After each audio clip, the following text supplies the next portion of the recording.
চলে এসছে আনবক্সিং নিয়ে। তো আনবক্সিংটা যে ঋত্বিকের অলরেডি, আর আমার একটা রিটার্ন পিরিয়ডটা আমার পেরিয়ে গেছে, অনেকদিন আগে বেরিয়েছিল, বাড়ি গিয়ে আবার ফিরে এসছে মালটা। যদি ড্যামেজ বাড়ায় সে বুঝবে। তো কি আছে এতে সেটা বের করেই দেখাচ্ছি।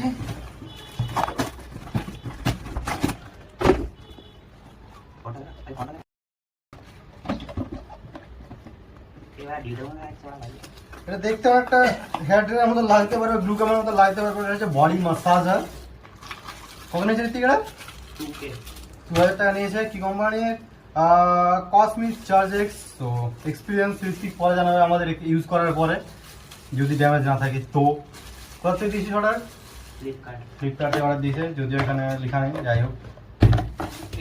ওটা লিঙ্ক পারলে দিয়ে দেবো আমরা ডেসক্রিপশনে। তো বাস এটুকুই, কালা কালা জিনিস, আর একটু বেশি দেখার নেই। বাবাজি কা ঠুল্লু।